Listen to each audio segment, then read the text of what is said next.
Welcome to Q for Review, where we cue it, play it, and lose a hand along the way, then staple it back on and keep moving. Today, we're talking about Resident Evil Village, the game that asks the question, what if Resident Evil 4 got blackout drunk in Eastern Europe, married a horror anthology, and had a beautiful, unhinged baby with Resident Evil 7? Let's get into it. So, you're Ethan Winters again, resident sad dad, one-man meat grinder, basically the human version of a Psy. He's back, and he's still having the worst couple of years of anyone in gaming. His daughter's been kidnapped, his house has been shot to pieces, and he wakes up in the snow outside a cursed village where everyone either wants to worship him or chew on his neck.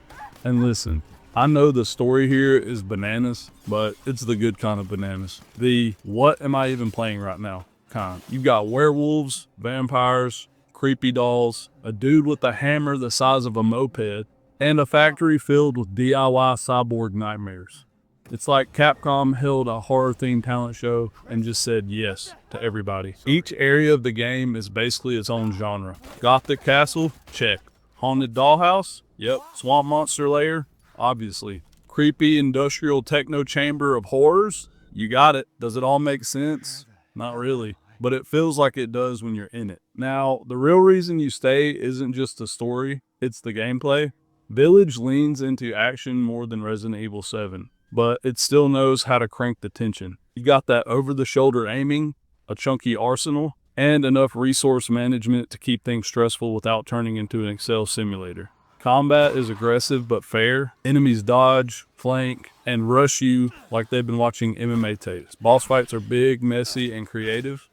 Some lean spooky, some lean stupid, but they're all entertaining. There's also light crafting, inventory Tetris, and yes, you can cook meat to boost your stats. Because what's survival horror without chasing a chicken into a river to unlock plus 10% movement speed? And shout out to the Duke, your morbidly obese weapons dealer who looks like he wandered in from another game entirely and just decided to stay. Legend. Alright, this game's a looker. Capcom's RE engine continues to put in work. Environments are detailed and drenched in mood. That snowy village, beautiful and horrifying. Lady D's castle, gorgeous. The factory, gross in a I kind of love it way.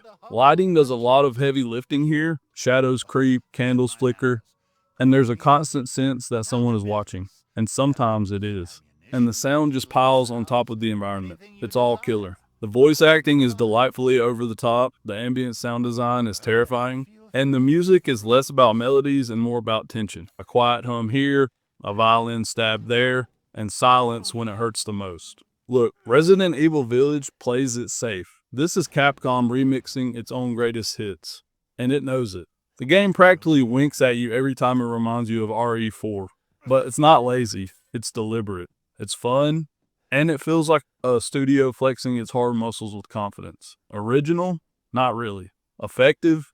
Absolutely. Alright, for the score, Resident Evil Village gets an 81. By the time the credits roll, Village leaves you with that rare feeling in horror games. Satisfaction. It's weird, it's bold, it's messy, but it's memorable. Ethan Winters, of all people, somehow becomes the emotional core of a game filled with mold monsters and blood-soaked lore dumps.